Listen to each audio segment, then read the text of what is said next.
Ora bem, bombas de calor e perguntadores geotérmicos. Bom, aqui a primeira palavra põe logo aqui uma questão. Bombas de calor. O que é uma bomba de calor? Bom, uma bomba de calor é algo que consegue transferir energia de um corpo a uma temperatura mais fria para um corpo a uma temperatura mais quente. Pronto, este é o conceito de bomba de calor. Pronto, e há duas tecnologias, aliás, três tecnologias, duas são muito parecidas. Podemos pensar assim, duas tecnologias para fazer isto. Uma com compressor. São as bombas de calor de ciclo de compressão, que é o compressor é que gasta energia, que custa dinheiro fazer funcionar. E a outra tecnologia é baseada em ciclos de absorção. Há ciclos de adsorção que é parecido. Misturam-se as duas coisas. E isso o que gasta essencialmente é calor para poder absorver e rejeitar o fluido. Ok, não nos vamos debruçar muito em chillers de absorção, mas também é uma coisa interessante para a geotermia, que temos calor. E se precisarmos só de fazer frio, pode ser muito interessante usar chillers de absorção. Por exemplo, nos tais recursos de temperatura superior, temos um problema. Os chillers de absorção precisam de temperaturas superiores a 70 a 80 graus Celsius. Já temos essa limitação. Os chillers de absorção conseguem funcionar um bocadinho mais baixo. Pronto, e algumas daquelas situações que a doutora Carla Lourenço disse, se calhar pode ser interessante pensarmos um bocadinho também fazer frio com o calor que temos, não é? Sem gastar quase nada, né? Aquilo não gasta quase eletricidade nenhuma. Pronto. Bombas de calor, portanto, já vimos que é algo que consegue levar calor de um corpo frio para um corpo quente. Se eu falar a alguém dos países do centro da Europa, norte da Europa, numa bomba de calor, eles pensam, ok, bomba de calor é para aquecer o meu edifício. Nós aqui, como precisamos também de arrefecer o edifício, temos grandes necessidades. Às vezes chamamos bomba de calor aquilo que faz duas coisas, aquece e arrefece. Na realidade, o equipamento, quando está a arrefecer, eu devo chamar, neste tipo de equipamento, um chiller. E quando está a aquecer, uma bomba de calor. É o mesmo equipamento a funcionar com objetivos diferentes, mas o processo é o mesmo. Portanto, na realidade, eu devia estar ali a falar em chillers, bombas de calor. Pronto, faz frio e calor, que é interessante em Portugal. Pronto, mas ok, já sabemos, para simplificar um bocadinho a linguagem. Ora, portanto, retomando a nossa conversa, portanto, vou falar do funcionamento básico de uma bomba de calor, as vantagens das bombas de calor geotérmicas, vou falar que nas bombas de calor geotérmicas temos um circuito primário de água que vai para os furos e o secundário que vai para o edifício, pelo meio temos a bomba de calor, a ideia é elevar a temperatura do secundário ao primário, ou vice-versa, depende se é aquecimento, se é arrefecimento. Depois os tipos, funções e componentes de uma bomba de calor geotérmica e o funcionamento do sistema geotérmico. Ora bem, isto é um slide que é só para enquadrar, não é? Portanto, neste caso, como é que nós podemos produzir calor e frio no edifício? Podemos produzir distribuindo pequenos equipamentos, chamados splits, aqueles que nós temos na sala, no quarto, não é? Portanto, são equipamentos individuais, significa que há um equipamento só para cada espaço. Ok, podemos tentar no único equipamento dividir aquilo e arrefecer mais 2 ou 3 ou 4 espaços com o equipamento lá fora, trocar calor com o ar e mais 3 ou 4 unidades interiores. Temos um multi-split, ok, uma pequena variação do split. E, portanto, normalmente isto são unidades individuais. Também podemos ter uma unidade compacta, aquelas que antigamente se usavam nas janelas. Isso evoluiu um bocadinho, portanto posso ter aqui uma unidade com uma grelha posterior. É uma unidade compacta individual. Pronto. Ok, isso deixamos para esses equipamentos. As bombas de calor geotérmicas não se metem no meio desses equipamentos. Depois temos aqueles chamados parcialmente centralizados. Ok, e já eu tenho um equipamento que está a climatizar uma parte já significativa do meu edifício. É 10, 12, 20 espaços, um único equipamento.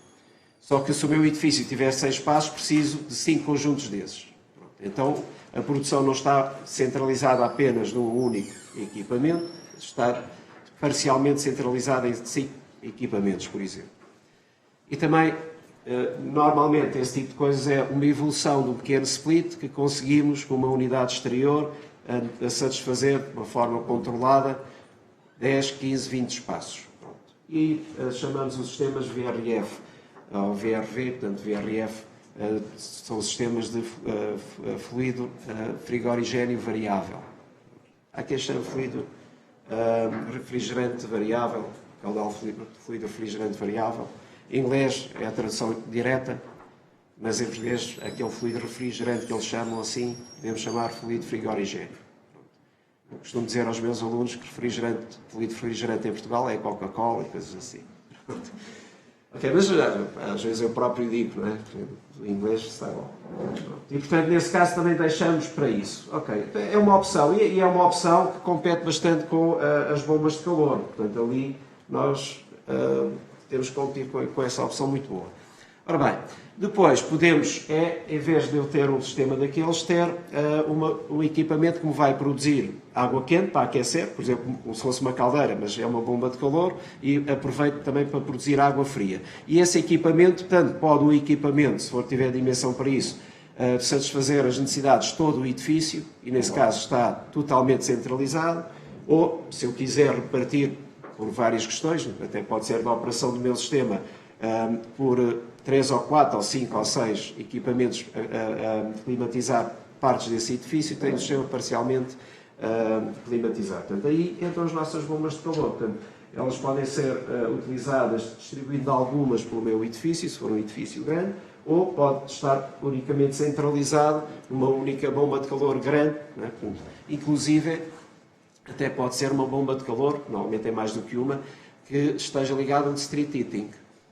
E, portanto, até vai para além do edifício, de tal maneira centralizado que eu posso ter district heatings. Por exemplo, neste caso, nos países do norte da Europa, centro da Europa, que recorrem muito ao district heating, têm agora um grande problema. É que o gasóleo, ou o gás que eles consomem, está bastante caro. Qual é a alternativa? A alternativa é usar bombas de calor. Qual é o problema? É que as bombas de calor não conseguem atingir os 80 ou 90 graus das caldeiras. Pronto.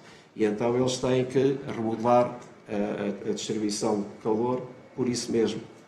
E portanto agora estão a surgir os district heating de baixa temperatura ou de muito baixa temperatura. Estamos a falar agora de district heating que estão a aparecer com 40 a 45 graus de distribuição de água quente, enquanto antes distribuíam 80, 70, 80.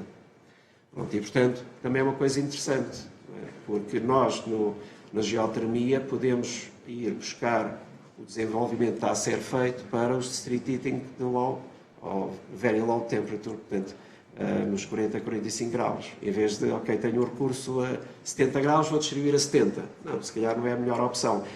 Okay, qual é a vantagem de distribuir a 70 graus?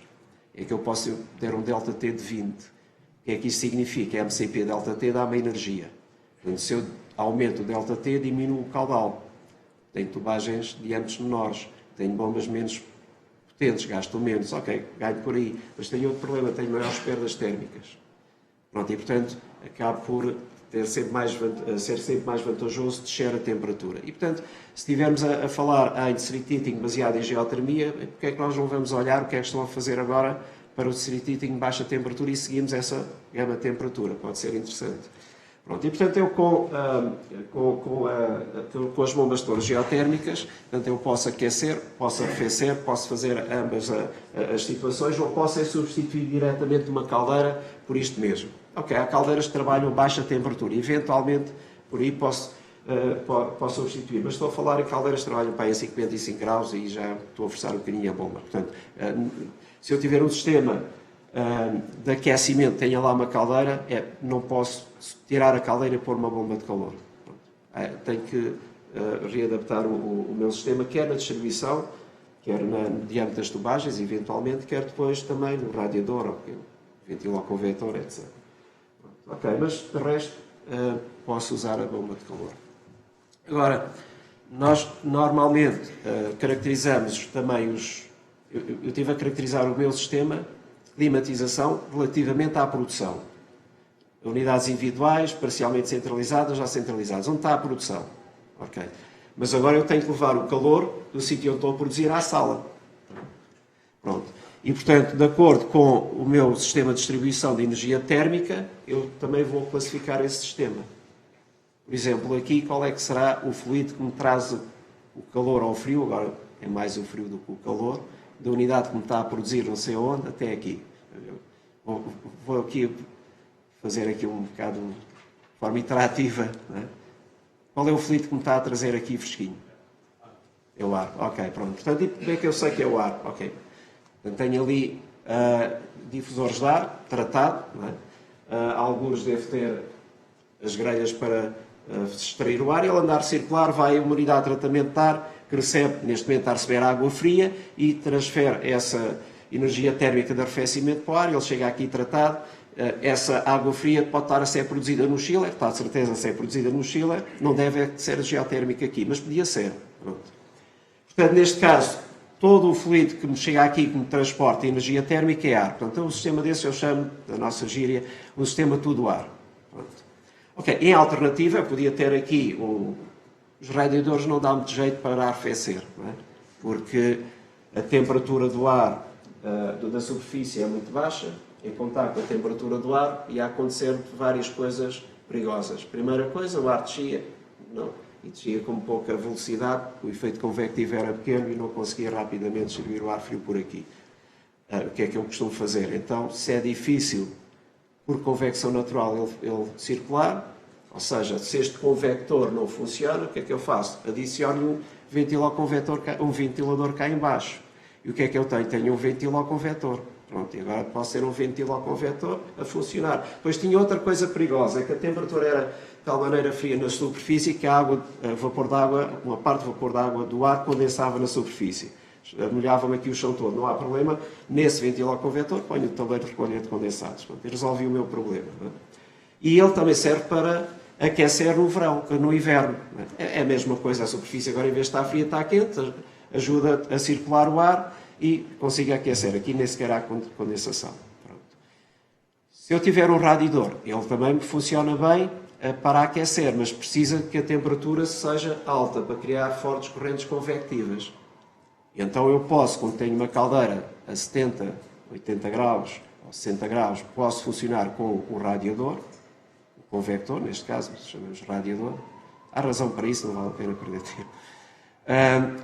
Mas se eu substituir a caldeira pela minha bomba de calor, tenho um problema, é que a temperatura da água agora é menor, a superfície tem menor temperatura, diminui as correntes convectivas, diminui o caudal de ar a ser aquecido. Não consigo aquecer tão bem a sala. O que é que eu faço? Tenho um ventilador. Portanto, na realidade, se eu substituir uma caldeira por uma bomba de calor, entre outras coisas, tenho que substituir os tais radiadores por ventiloconvectores. Há alguns já funcionam a baixa temperatura, mas preciso ter radiadores com área de transferência elevada. Pronto, também há essa solução. Ok, pronto. Então, sendo assim, teria nesse caso um sistema tudo água. Todo o fluido que chegava aqui, que transportava energia, era água. Pronto. Qual é a vantagem em relação ao ar? Ocupa muito menos espaço. Também é mais fácil controlar caudais de água do que caudais de ar para controlar a potência. Qual é a desvantagem? É que o ar não só aquece e arrefece, como renova. Né? Se não tivéssemos aqui a renovação de ar, daqui a bocado estávamos a abrir as janelas que estava saturado. Portanto, essa é a vantagem do ar. Né? Pronto. Como ambos têm vantagens e desvantagens, então muitas vezes combinamos os dois, que é a grande carga térmica, o grande aquecimento e arrefecimento é feito pelo caudal de água. Depois, para renovar o ar, como eu preciso de um menor caudal, tenho aqui umas condutas mais pequeninas, sem grande necessidade de controle, e portanto o que é que eu tenho aqui a chegar a transportar energia para a minha sala, para aquecer, arrefecer e renovar? Água e ar. Eu tenho um sistema tudo ar, do sistema ar-água. Isto, independentemente do sistema, as bombas de calor geotérmicas podem funcionar, é uma coisa à parte, não é? Portanto, pode ser qualquer equipamento, inclusive as bombas de calor geotérmicas. Pronto, e depois, então, não vou alongar muito nisto, mas se eu tiver um split entre a unidade exterior e interior, é o fluido frigorigénico que anda a circular. Pronto, é isso chamamos um sistema de expansão direta, ou um sistema tudo refrigerante, está ali, está mal escrito, mas pronto. Ou um sistema ar refrigerante se eu tiver também o ar a entrar. Mas é, digamos, tem mais a ver com os tais sistemas VRF que eu falei. Portanto, neste caso, a minha bomba de calor geotérmica pode funcionar nesse sistema, podia funcionar se tivesse aqui ventiloconvectores em vez de ter ar a chegar, pode funcionar se tiver ventiloconvectores e ar a chegar. Portanto, funciona de qualquer maneira. Então, o que é que eu faço com uma bomba? Quero ir buscar 3 unidades de energia ao ar exterior. Não pago nada por estas 3 unidades. Mas já sei que elas não me chegam assim sem mais nem menos. Então, como é que eu faço isto? É muito simples. tem que ter um permutador de calor para tirar calor do ar e meter uma coisa que me transporta esse calor. Normalmente a coisa é o fluido. Não é? Portanto, vou ter aqui um fluido que vai buscar o calor lá fora e vai absorver esse calor. Vamos imaginar um split. Tem uma unidade exterior e tem uma unidade interior. Depois o resto é fácil de perceber. Portanto, lá fora tem o permutador de calor. Ora bem, o que é que acontece a um fluido quando recebe calor? Pode acontecer uma de duas coisas. Ou seja, na realidade, um fluido que está a uma temperatura superior, microscopicamente, significa que está com uma energia cinética maior. Se eu conseguisse ver as partículas de um corpo a temperatura superior, estavam assim e as outras estavam menos agitadas. Não é? E, portanto, o ar, como está menos agitado que o fluido, ao contrário, até. Portanto, eu quero transferir calor do ar para o meu fluido. Portanto, se o ar estiver mais agitado que o fluido, pode acontecer duas coisas ao fluido. Ou ele fica mais agitado, aumentou a sua temperatura, ou ele estava assim, pouco agitado, e a energia serviu para quebrar as ligações, continuou com a mesma agitação, a mesma energia cinética, mas houve aqui um fenómeno que foi a mudança de fase. Pronto. E, portanto, o que é que eu vou fazer aqui? Vamos supor que eu estou a 3,5 graus, portanto, o meu fluido tem que passar aqui, vamos supor que passa a 1 grau Celsius. O que é que acontece quando o fluido passa pelo ar que está a 3,5 graus?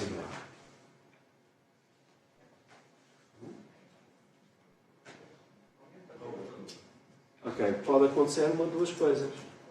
Aumenta a temperatura, ou se ele vier na fase líquida, eu posso controlar a fase, evapora, passa para a fase gasosa, continuando a 1 grau. Pronto, então agora tenho duas hipóteses de escolha. Qual é o critério mais importante? É, das duas, qual é aquela que me consegue transmitir mais energia? E então, para o mesmo caudal fluido. Bom, para aumentar a temperatura, quanto maior for o aumento de temperatura, ele está a 1 grau, sair a 100, transporta muita energia. Mas atenção, não sai mais de 3,5 graus. Está limitado. Eu não vou pôr aqui fluidamente 100 graus. Então, devido a esta pequena diferença de temperaturas que eu não consigo alargar muito, MCP ΔT, o ΔT é sempre pequeno, acabo por aproveitar a mudança de fase. Então, vou fazer o seguinte, arranjo-lhe aqui as condições de operação, de modo que quando ele recebe estas 3 unidades, entra líquido a 1 grau Celsius, sai vapor a 1 grau Celsius. A mudança de fase, a pressão constante, a temperatura não altera, que é ótimo. Desde o início até ao fim, o ΔT é sempre 3,5 graus para trocar energia. Pronto. Troquei muita energia, de uma forma eficiente. Ótimo. Este permutador de calor, como serviu para evaporar o fluido, chamo especificamente o evaporador. A unidade exterior, se for um split, no inverso, chamo de evaporador. Ora bem, agora já tenho aqui um fluido a carregar 3 unidades de energia e, ok, já traz-me o fluido, pensa assim, ok, vou levá-lo para dentro do meu edifício. E agora eu ponho no outro permutador de calor, sempre que há transferência de calor tem que haver um permutador de calor, e se ele chegar aqui a 1 grau, 1 grau Celsius com as 3 unidades de energia e contacto com o ar está a 20 graus, já estou a ver mesmo o que é que vai acontecer. Em vez de aquecer o ar, vai arrefecer o ar. Ele tem energia, mas não está a temperatura suficiente para descarregar automaticamente para 20 graus. Então o que é que eu tenho que fazer? Tenho que aumentar a sua temperatura acima dos 20 graus. Como é que eu aumento a temperatura de um fluido? É comprimido. Quando eu estou a encher os pneus da bicicleta, na extremidade da bomba, aquilo aquece. E vou fazer a mesma coisa. Passo, meto aqui dentro de um compressor, comprimo, estou a ver qual é a temperatura, chegou, por exemplo, a 40 graus. Ou 45. Ótimo. Com 45 eu já consigo descarregar a energia que ele trazia das 3 unidades para o ar. Então deixo sair. O que eu tenho aqui? Tenho o líquido, o vapor com 3 unidades. Obviamente que ele aqui no compressor recebeu energia, 3 mais uma, vamos fazer assim, já traz 4 unidades, 3 gratuitas, uma paga. E agora quando chega aqui, tenho o meu fluido na forma de vapor, 4 unidades de energia, em contato com o ar que está a passar à volta dos tubos e galhetas, está a 20 graus, já consigo descarregar esta energia espontaneamente. Pronto, portanto arranjei aqui uma forma de ir buscar a energia a uma temperatura baixa, gastando um bocadinho de energia para descarregar uma temperatura mais elevada. Pronto, é assim que funciona uma bomba de calor de ciclo de compressão, que é baseado no compressor. É claro que, como este fluido é caro, tem problemas ambientais, etc., portanto, eu vou, em vez de deitá-lo fora, vou reaproveitar. Então, o que é que eu tenho aqui? Quando ele entrega calor, podia acontecer uma de duas coisas. Ou a temperatura baixava, ou mudava de fase. Vou aqui aproveitar mudar de fase, não é? Portanto, tentar retirar o mais possível de energia. Portanto, ele entra a 45 graus, por exemplo, fase gasosa, perde energia, condensa e sai na fase líquida, os mesmos 45 graus. Ok, tudo bem, já tenho isto líquido para evaporar lá fora, só que tenho um problema. Quando ele vai lá para fora, se for a 45 graus, não recebe energia, tem que baixar novamente a 1 grau. Como é que eu baixo a temperatura? É o processo inverso da compressão. É chegar ao pipo da bicicleta, carregar lá e ele vai-me arrefecer o dentro, há uma expansão. Então, para arrefecer de 45 para 1, tenho uma válvula de expansão eletrónica para controlar bem as temperaturas, etc. e as pressões. Pronto. E desta maneira fecho o ciclo, isto volta novamente a ir buscar 3 unidades. Pronto. É assim que eu consigo buscar energia da fonte fria e meter na fonte quente. Isto está onde? Está em contato com o ar exterior. Se for o split, é a unidade exterior. Se for um chiller grande, há de ser o comutador que está com o ventilador a fazer circular ali o ar exterior e a passar essa energia para a água que sai depois do chiller e vai para o edifício, para o aumento de calor. Se for geotérmico, isto está enterrado no sol, vai captar energia ao sol. No verão, o que é que acontece? No verão põe o ciclo a funcionar ao contrário, mas é exatamente o mesmo fenómeno.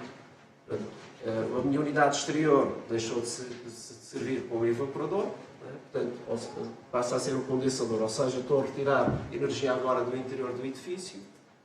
A energia, portanto, a temperatura está para aí 25 graus, portanto, o fluido tem que passar a uma temperatura mais baixa, retira a energia, comprimo para elevar a sua temperatura para até aos 45 graus ou 50 e já consigo descarregar o ar exterior. Então, tiro energia de um corpo mais baixo, interior do edifício, para um corpo mais alto. É assim que funciona. Qual é a eficiência do meu sistema? Portanto, o chamado COP, coeficiente de performance da minha bomba de calor, ou EER, que é a eficiência no arrefecimento, portanto, é a eficiência energética com rácio de eficiência energética no arrefecimento. Ora bem, no aquecimento, o que é útil? São as unidades de energia que entram dentro do edifício. Quanto é que eu pago para isso? Uma unidade que é consumido pelo compressor. E, portanto, a eficiência em aquecimento, chamado COP, vai ser 4 unidades que entram no edifício para aquecer sobre uma que eu paguei. Portanto, se eu funcionar assim, tinha um COP de 4. No arrefecimento, o que é útil? É a energia que eu terei dentro do edifício. Quanto é que eu paguei? Uma unidade. E, portanto, se eu fizer 3 unidades foram úteis, a dividir por uma que eu paguei, dá ER3. Portanto, este equipamento, se funcionasse exatamente assim, tinha um COP de 4, um ER3. Claro que no aquecimento, ele é sempre mais eficiente. Se fossem as condições exatamente iguais. Não são exatamente iguais, mas se fossem exatamente iguais.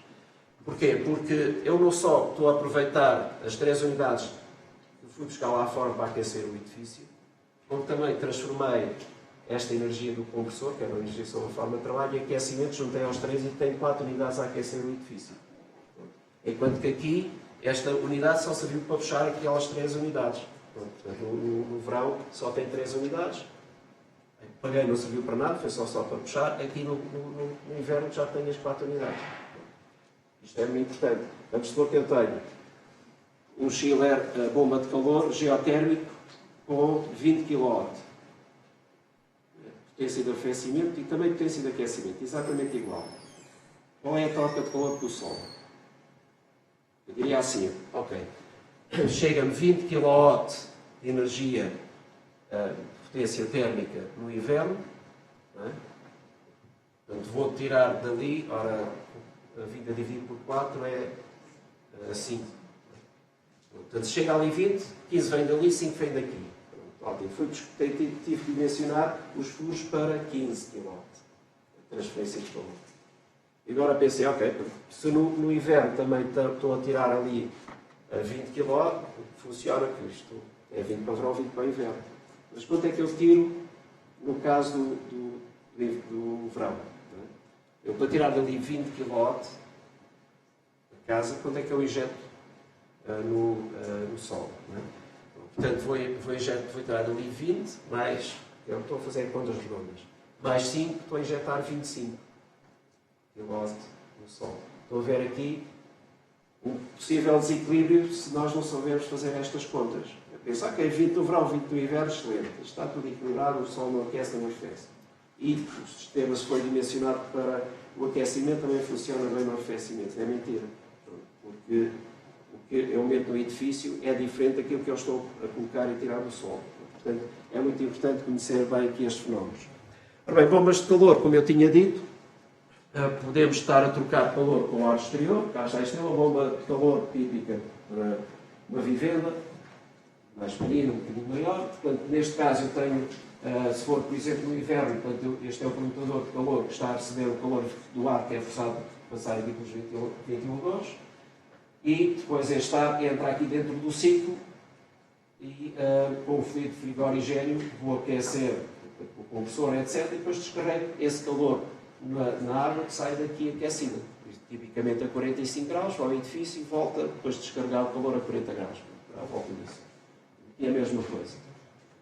Isto tem que estar em contato com o ar exterior. A fazer barulho, ruído, etc. Há intempérie, problemas de manutenção, longevidade. Isto é a minha bomba de calor geotérmica. Faz a mesma coisa. Tem aqui a água quente que vai para o edifício, volta a 45 graus, mas para ir buscar calor tem que ir buscar calor ao sol, aos furos. Então a água vai daqui, pode ir, por exemplo, a 7 graus, troca calor com o sol e volta a 12. E é nesta troca de calor entre os dois circuitos que tem o meu ciclo de condução com o compressor cá dentro. Isto está dentro do meu edifício, não faz barulho, não tem impacto visual nem nada, está protegido de intempérie, menos custos de manutenção. No momento em que eu gasto dinheiro nos furos, os custos diminuem drasticamente. Então, sendo assim, eu para trocar calor os furos, por exemplo, no inverno, para retirar calor, quando eu tenho que ir buscar calor ao sol e tenho que colocar esse calor dentro, estamos a falar em circuitos verticais fechados, não é? Na água que anda aqui a circular. Isto é um duplo, normalmente é um dos contadores mais usados. Portanto, a água vem da bomba toda, por exemplo, a 7 graus, depende da temperatura do sol, 7 graus, o sol está mais quente, entrega esse calor e sai daqui, por exemplo, a 12 graus. Depois vai para a bomba de calor que sobe a temperatura para os 45 graus.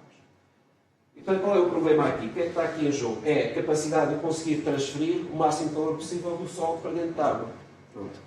E, nesse caso, vai depender da resistência que o calor vai encontrar entre o sol e a água que está cá dentro. Isso depende do quê? Bom, depende de vários fatores, mas o principal, primeiro, vai ser a condutibilidade térmica do sol. E por isso, nos projetos é muito importante eu ter uma boa caracterização dessa condutibilidade térmica para obter esta resistência térmica, por exemplo, através de TRT, etc., que já foi falado, deste tipo de resposta térmica.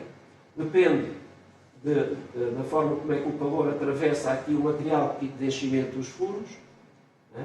Para atravessar este bocadinho. No mínimo, este material deverá ter a condutibilidade térmica do sol, senão está a criar aqui uma barreira, não é?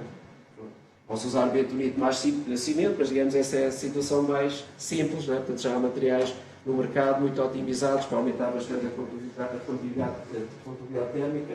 Mas depois depende, obviamente, aqui do material dos tubos, normalmente é polietileno de alta densidade, outras alternativas, portanto aí já é mais ou menos homogéneo. Portanto, aqui o que é importante é eu ter uma área suficiente e ter um bom material de enchimento. Portanto, tenho que assegurar um bom material de enchimento. Existem vários no mercado. Portanto, quem se meter a fazer projetos destes tem que consultar bem o mercado, ver o que é que ele não usar, o que é que há. E vale a pena o investimento. Porque um bom material de enchimento pode permitir diminuir o comprimento dos tubos. Mais eficiente, não precisa tanto comprimento. Cada metro custa 40 metros, 40 a 45 euros, não é? Por aí, não sei, é mais ou menos esse valor. Pronto, portanto, vale a pena investir num bom material de enchimento. Bem, como eu tinha dito, a temperatura do Sol tem esta vantagem de ser, primeiro, mais estável que o ar. O que isso quer dizer? Eu consigo, depois, na minha bomba de calor, otimizá-la para aquelas condições. Sei, ok, ela vai funcionar nestas condições, vai dar tudo melhor nestas condições. Enquanto no ar, como o ar varia muito, eu tenho que conseguir com que ela funcione bem a intervalos maiores de variabilidade. E isso torna-me difícil otimizar a bomba, torná-la mais eficiente num único ponto. Portanto, tem essa vantagem. Por outro lado, normalmente, a temperatura nos picos de aquecimento é mais amena do que a temperatura do ar exterior. E nos de arrefecimento a mesma coisa. O tal ΔT é menor, portanto é mais eficiente, gasta menos energia. Não é? Mas atenção, o projeto deve ser efetuado de forma a não destruir este efeito. Porque de repente eu ando ali a trocar calor e aquilo às vezes até pode ficar pior que o ar exterior. Pronto, e aqui é que está o segredo da coisa. Um bom dimensionamento da troca de calor do Sol. E, portanto, isso depende muito da geometria dos furos, do arranjo dos furos geométricos, do tal material de enchimento, se é um duplo U ou um simples U, etc. Não é? Portanto, depende muito do formato, da geometria da minha solução. E, portanto, se eu tiver este cuidado, de certeza que vou ter maior eficiência no aquecimento ambiente, vou ter maior eficiência no arrefecimento ambiente e também, se estiver a produzir água quente sanitária, também vou ter maior eficiência. Isto, a afetação da temperatura é muito importante, porque se eu tiver aqui um campo de furos, portanto, se eles ficarem muito próximos, posso saturar rapidamente o Sol de energia. Porquê? Ok, eu posso ter aqui uma grande quantidade de energia. Se a condutividade térmica fosse muito elevada, não havia problema, metia aqui, ela desaparecia. O problema é que a condutividade térmica dos solos, como vimos, é muito baixa. Então, tem que ter algum cuidado, tem que ter aqui algum espaçamento para que o calor consiga sair sem diminuir drasticamente ali a temperatura. E, portanto, se não fizer nada, ao fim de algum tempo, e às vezes, muito rapidamente, ao fim do terceiro, quarto ano, aquilo perde completamente a eficiência e pode mesmo causar alguns problemas. Portanto, neste caso, no verão, com tanta injeção de calor, posso saturar ali o Sol. No inverno também pode acontecer, tanto calor que eu estou a extrair do Sol, vou arrefecer e eu não tenho capacidade de recuperar rapidamente esse calor junto aos furos e ao longo dos anos a temperatura vai descer drasticamente. O que é que pode acontecer? Se a temperatura descer demasiado. Eu estou a perguntar, não sou geólogo. Bom, a parte de engenharia mecânica eu sei, se a temperatura desceu muito, o ΔT aumentou, a eficiência, pronto, pelo menos aí, mas estou descansado. Eu sou só engenheiro mecânico, porque está lá embaixo não me interessa.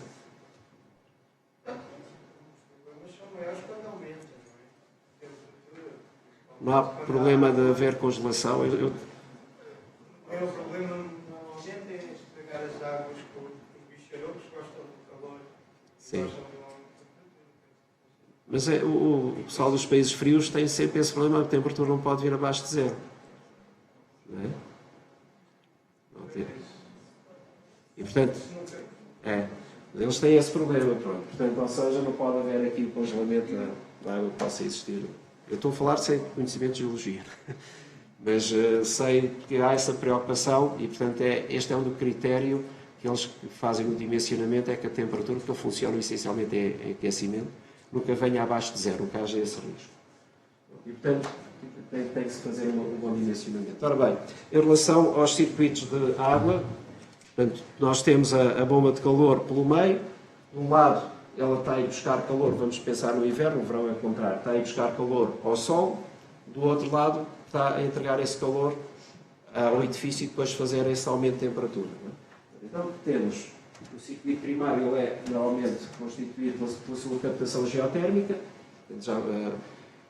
a doutora Elsa Ramalho já falou aqui das várias formas de captar, portanto vertical, horizontal, portanto, circuito aberto, circuito fechado, não é? Mas depois tem que também ter bombas de circulação para fazer circular o fluido, portanto tem que ter um bom dimensionamento dessas bombas, tem que pensar se vale a pena instalar bombas de circulação de caudal variável ou não, isso vai depender muito do tipo de bomba, também se a bomba tem potência variável ou não. Tem que ter as tubagens, e as tubagens têm que fazer a ligação entre os furos e as bombas de calor, tem que pensar se vale a pena isolar essas tubagens ou não, se calhar até é preferível não isolar, depende muito das condições de operação. Depois tenho então a minha bomba de calor a receber esse calor do circuito primário, a aumentar a sua temperatura e a descarregar no circuito secundário que vai levar esse calor para o edifício. Portanto, e aqui posso ter vários tipos, como nós já falamos, posso ter redes de tubagens, 2 a 4 tubos, distribuir ao mesmo tempo calor e frio, se tiver vários chilas de bomba de calor, e portanto se alguém aqui precisar de arrefecer, liga em arrefecimento, o outro liga em aquecimento, está tudo a passar ali, frio de um lado, aquecimento do outro, e portanto funciona. Posso ter ventiloconvectores, unidades de tratamento de ar, chão e tetos arrefecidos ou aquecidos. Portanto, existem. O sistema é independente da forma como é que eu vou distribuir para os espaços. Aqui temos o exemplo, é que eu tenho a minha bomba de calor, está a trocar calor com os furos, isto aqui está descontinuado, mas digamos, estas tubagens estão aqui, portanto, é a continuação desta figura, ou tenho um circuito horizontal, portanto, a água vem aqui a 100 graus, por exemplo, sai a 12 e vai para a bomba de calor, ou tenho um circuito, um furo vertical em circuito fechado, a mesma coisa, não é? Portanto, vai para a bomba de calor, isto chega aqui, por exemplo, a 12 graus, a bomba de calor leva para 45 graus ou 50 graus. Estou aqui a olhar se a produção de água quente sanitária, só tem que levar para 55 graus no mínimo, aqui não diz nada, ok, 45 graus ou 40 é suficiente. Eu tenho que ter aqui a minha bomba de circulação e vai circular esta água pelos ventiloconvectores ou o pavimento radiante, porque é assim que eu transfiro o calor do solo, através da bomba de calor, para o meu edifício, com vários tipos de dissipação de calor. Mas isto é preciso ter algum cuidado, porque há aqui muitos componentes que eu tenho de dimensionar corretamente. E às vezes, o corretamente para um sistema de bomba de calor a ar não é o correto no sistema de bomba de calor de geotermia. Ela funciona, ninguém vai dizer que aquilo não funcionou. Não está a aproveitar o máximo de eficiência. E é que está a ciência da coisa. E, portanto, um dos problemas em Portugal que falta é um profundo conhecimento de todos os técnicos envolvidos, desde projetistas, não é? A instaladores, a pessoal que vai fazer a manutenção e o controle para que isto esteja tudo a funcionar bem. Portanto, isso é fundamental. E, portanto, é fundamental que haja os tais cursos de formação, é fundamental que venham pessoas do exterior que têm muita experiência a dar-nos formação para conseguirmos produzir boas soluções que possam ser bons casos de estudo. O Umbria acho que vai ser um bom caso de estudo e vai dar confiança e conhecimento a muita gente. Ora, sistemas primários, portanto, também a doutora Elsa Ramalho já falou, sistemas abertos, eu não vou perder aqui muito tempo, sistemas fechados, a figura é a mesma, portanto ela anda por aí quando se quer explicar estas coisas e, portanto, vou passar aqui rapidamente. Várias configurações, se formos ver patentes sobre permutadores enterrados, há muitas. Não é? Se formos ver o que é que há no mercado, essencialmente presumo-se a duas. Tubos de simples U, a água vai num tubo, volta no outro, ou duplo U, portanto é quase tão simples como este. A vantagem é que aumenta a área de troca de calor quando eu tenho dois tubos de ida e volta em vez de ter um de ida e volta. É claro que isto tem que entrar no furo e tem que ter a certeza que chega lá abaixo, porque o furo é caro, e portanto tem que ter aqui um peso que leve isto até lá abaixo, né? E tem que ir medindo para ver que se chegou lá mesmo abaixo, só se ficou encalhado a meio, não é? Portanto, é muito importante medir o que entrou. Pronto, e portanto, tudo isto, esta peça aqui, que é soldada e que dá a volta cá embaixo ao tubo, é uma peça crítica. Porque se isto não for convenientemente soldado, não é? Isto fica tudo selado e o furo deixa de funcionar e é um prejuízo enorme. Portanto, vale a pena investir em bons permutadores de calor.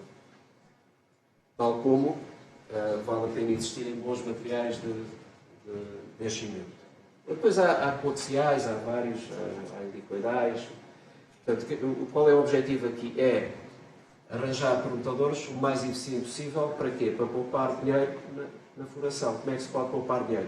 Principalmente diminuindo o comprimento e diminuindo o tempo de furação.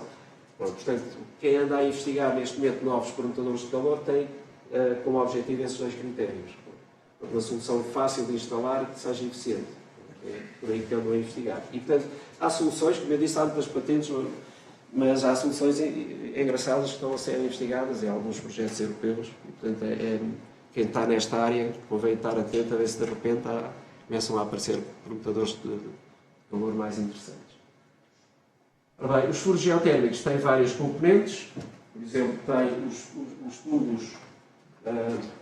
Aqui vê-se mal, mas temos aqui os furos, temos a bomba do lado de lá dentro do edifício. Eu tenho que passar tubos entre os furos e o edifício, portanto tenho que ter aqui algum cuidado na maneira como arranjo isto. Se o meu tubo de ida passa ao pé do retorno sem isolamento, então estou a estragar logo a permuta de calor, aí vale a pena pôr isolamento. Se passa uma determinada distância, se calhar até nem é preciso investir no isolamento. Portanto, tem que ter aqui algum cuidado, portanto, tem que ter depois a furação, depois os tubos, não é? O permutador de calor, mais o tal peso para assegurar que chegue lá abaixo. Há várias configurações também destes pesos. Eu não sei, Ana, quanto tempo é que tenho? Como tivemos a dormir um bocadinho, tenho direito a um bocadinho mais. Ok, pronto. Então, vamos falar aqui então das bombas de calor geotérmicas. E quando eu vou procurar uma bomba de calor geotérmica, às vezes não encontro. Não há problema, porque às vezes o que encontro são bombas de calor água-água. E uma bomba de calor água-água é, no fundo, uma bomba de calor geotérmica. Troca água com os furos, troca água com o edifício. Quando a partida tem a outra ar, tipo há calor com ar, água para o edifício. E, portanto, normalmente, para grandes potências, as bombas de calor que eu uso são bombas de calor água-água. Pronto, só isso. Depois, anda à procura nos catálogos e encontra algumas bombas de calor geotérmicas. Essas bombas, normalmente, são para potências mais baixas. Pronto, são muito específicas para habitações, etc. Pronto, é isso que dizem mesmo geotérmicas. Pronto. Eu ando à procura de uma bomba de calor com 500 kW de potência de aquecimento. Não encontro nenhuma que diga bomba de calor geotérmica 500 kW de aquecimento. Não, mas encontro várias que dizem bombas de calor água-água para 500 kW. É essa que eu vou utilizar. E nas bombas de calor, elas podem ter vários componentes. Portanto, há bombas de calor que até têm aquelas bombas de circulação que nós vimos ali distribuídas, de um lado e do outro, os circuitos, tinha que comprar a bomba de calor, as bombas de circulação, tinham que montar aquilo, havia riscos de montarem mal. Algumas trazem as bombas lá dentro. Aquilo é como se fosse um eletrodoméstico, tem lá quase tudo. Só saem tubos, não há nada. Depois há vasos de expansão, também uma coisa que o engenheiro mecânico sabe que se eu repuser um vaso de expansão numa tubagem onde passa água que vai aquecer ou arrefecer aquilo de lado e pode rebentar em algum sítio. E os vasos de expansão também podem estar lá dentro. Se ela produzir água quente sanitária, normalmente eu sei que tem o depósito de água quente sanitária e algumas até têm o depósito lá dentro. Portanto, há aqui várias soluções interessantes. Fluidos frigorigénicos. Quem trabalha nesta área está na moda. E está na moda porquê? Porque há uma nova regulamentação que proíbe os fluidos frigorigénicos, que vão ser retirados do mercado agora nestes próximos anos, e portanto eu tenho que arranjar alternativas.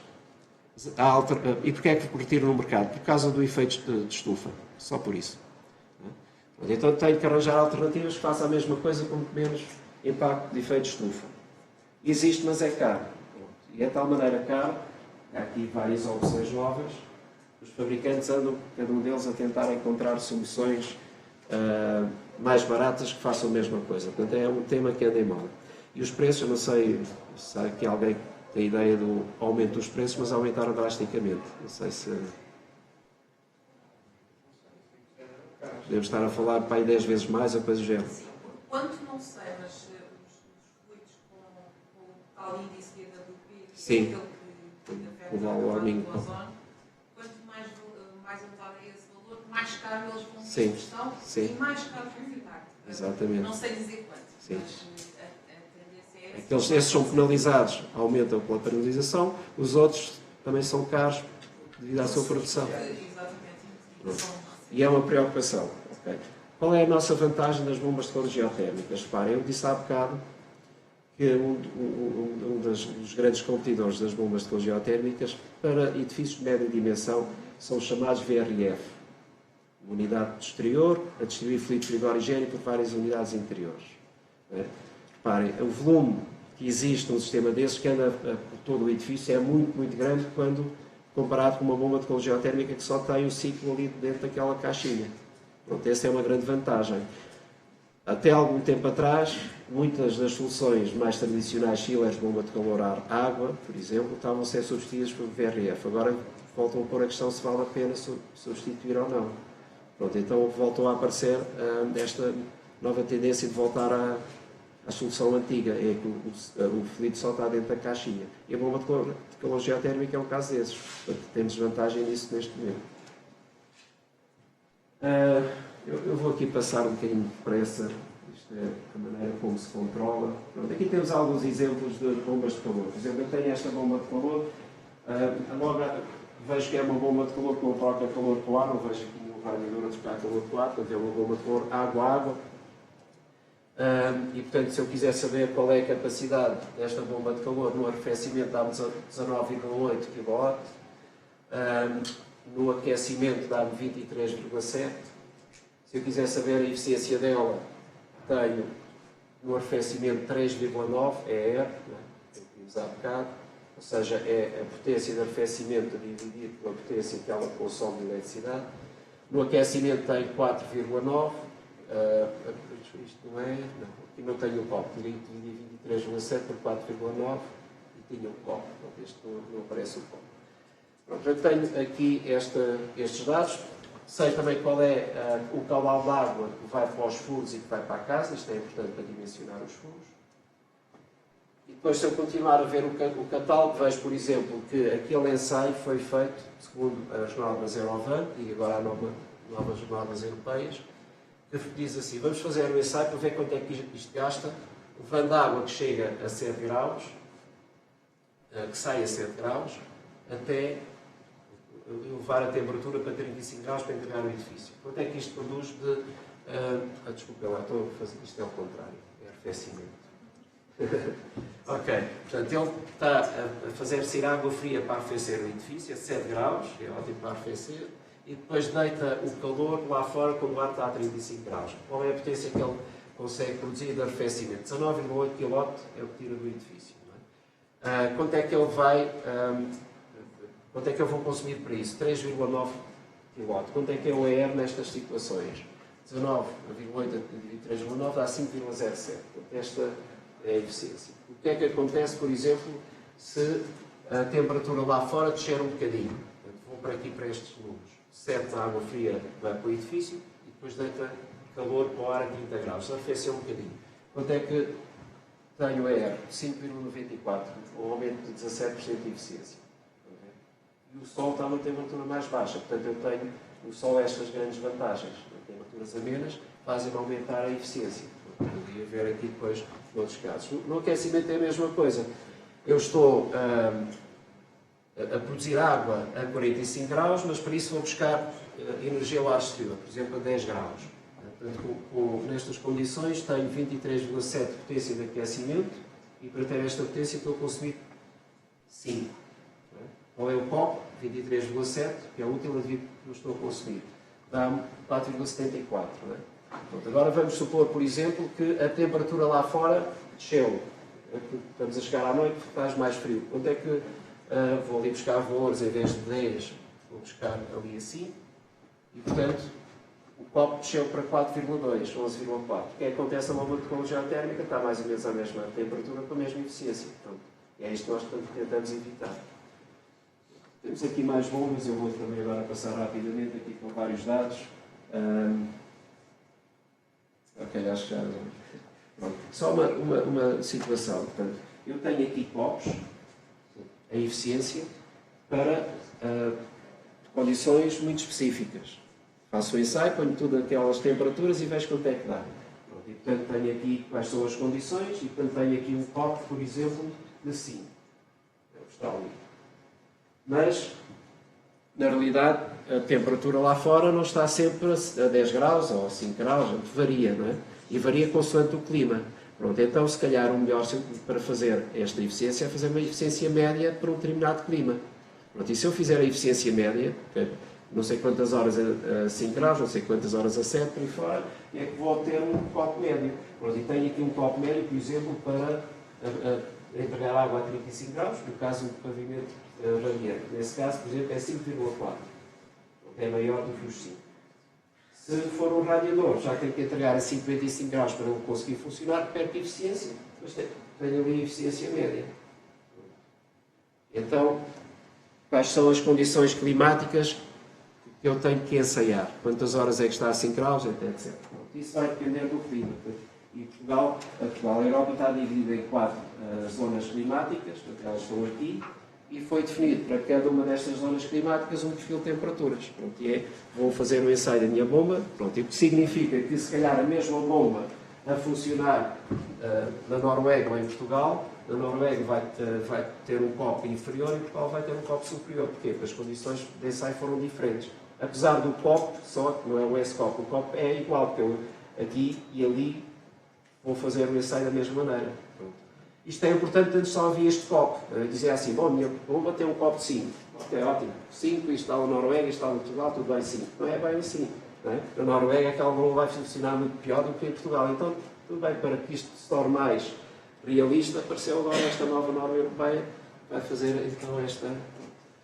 Temos aqui mais bombas, com várias potências. Normalmente eles dizem quais são as eficiências para diferentes gamas de temperatura, que é para eu escolher, não esquecer que quanto mais baixa é a temperatura de entrega, maior é a eficiência, deve ir por aí, não é? Pronto, e portanto há aqui muitas opções do mercado, a Viessmann aqui também. A Viessmann, por exemplo, tem bombas de calor dedicadas de geotermia, são mais pequenas, a furos, a circuitos fechados ou a circuitos abertos. Eu tenho que ter cuidado porque a minha bomba de calor não funciona exatamente da mesma maneira num circuito aberto ou num circuito fechado. De tal maneira que não funciona que eles até no catálogo, apesar de ser a mesma bomba, dizem quais são as condições de operação, quais são as consequências na potência e na eficiência. Eu também tenho que ter esse cuidado. E depois tenho aqui mais uma bomba, é a Viessmann, mas esta, para além de ter aquele que tem ali a outra, até tem o depósito de água quente sanitária dentro dela. Pronto, se eu quiser aquecer a água quente sanitária, arrefecer e aquecer o ambiente, está aqui tudo. Tem bombas de circulação, tem vasos de expansão, tem inclusive um auxiliar para aquecer a água se isto não for suficiente, até tem um aquecimento instantâneo se aquilo se não houver água no depósito, portanto está cá tudo. Portanto, eu compro aquilo, é só ligar de um lado aos furos e do outro ao edifício. Uma coisa importante, que o professor Martins Carvalho já falou, por exemplo, e que a Elsa também falou, é a ligação entre os vários projetistas. É que temos aqui duas realidades diferentes. Aqueles que veem as coisas acima da terra e os que veem coisas abaixo da terra. E tem aqui uma interação muito grande. E nós temos de trabalhar muito em conjunto. E às vezes o que falha é isto. É o projetista da AVAC que faz ali umas contas muito bonitas, etc., mas depois esqueceu-se de cruzar aquilo com o projeto de geotermia, a parte geológica. Ou vice-versa, né? Ok, fez os estudos todos, mas depois a parte que está cá em cima não foi suficientemente adaptada para a geotermia. Portanto, como é que isto se faz? Primeiro temos de ter bons programas de simulação. Eu tenho que simular energeticamente o meu edifício. Tenho que saber todo o perfil de aquecimento do edifício, no verão e no inverno, incluindo águas quentes sanitárias, se tiver a produzir águas quentes sanitárias. E depois também tenho que saber quais são as consequências no solo da troca de calor. Então tenho que ter também um bom programa de simulação do solo, obviamente para as condições que eu já observei, etc. Portanto, há vários programas de simulação. Eu, por exemplo, utilizo aqui o Design Builder, o Lab, o Transys, para a parte de geotérmica, portanto, há o FIFLOW, a ED, mais complexo ou menos complexo. Portanto, há vários, não é? Mas eu tenho que fazer uma coisa. No meu edifício tenho que o simular, tenho que ver quais são as cargas de aquecimento que ele precisa, aqui tem que entrar calor dentro do meu edifício, no inverno, 10 kW, por exemplo. No verão sai calor. Agora, quando é que eu vou despejar este calor? Portanto, aqui estamos a falar do projetista da AVAC, este é mecânico, da parte de climatização. Este calor vou metê-lo dentro do Sol. Por exemplo, aqui estamos na Áustria, o Sol tem uma temperatura média de 13 graus e vou meter calor. Eu, para mim, está tudo bem, o calor desaparece. Agora passa a bola para os geólogos, não é? E os geólogos vão ter que fazer a mesma coisa, mas a mesma simulação dentro do Sol. E vão ver que, afinal, isto não se mantém sempre a 13 graus. Começa a retirar calor, a temperatura começa a descer. Então, tem aqui temperaturas, isto é a temperatura do fluido, não é? Está um bocadinho abaixo do Sol. Tem aqui temperaturas de 2,5 graus, não é? Bem 13, não é? E depois no verão não tem temperaturas 13, tem temperaturas aqui que vão aos 18 graus. E tudo isto vai-me fazer alterar a eficiência da minha bomba de calor. E será que isto acontece no primeiro ano, no segundo, por aí fora? Ou será que ao longo do tempo também vai haver problemas? Se calhar vai, isto aqui tudo bem, está. Não está uma temperatura que vai gelar o Sol, ok, afeta a eficiência, ali também não está uma temperatura que vai criar problemas biológicos, etc. Só que nunca sabe o que acontece ao fim de 25 anos. E, portanto, ao fim de 25 anos, eu vou ter que ver, aqui são os dois picos, né? Os dois picos em baixo e em cima. Né? A temperatura média, como é que isto varia? Né? Portanto, este aqui está a baixar ligeiramente. O que é que isso indica? Que ele está a retirar mais calor do que está a meter. Mas foi bem dimensionado porque, repara, isto normalmente Nos primeiros 5 anos é quando há mais variação, se ele for bem dimensionado. Ao fim dos 5 anos ele estabiliza. E até pus aqui os picos mesmo, o máximo que existe no verão e no inverno. Não desceu abaixo dos 0 graus, e aqui também não subiu demasiado. Pronto, é um bom projeto. Mas é isto que eu tenho que fazer, com muito cuidado. Pronto, conclusões. A geotermia é uma tecnologia fiável e provável, mas com forte potencial de desenvolvimento ainda, portanto, a gente trabalhar as bombas de calor, os furos, etc. Tenho que pensar que o benefício que eu tive na geotermia é mais importante se ele for associado a várias formas de energia renovável, solar, por exemplo, biomassa, por aí fora.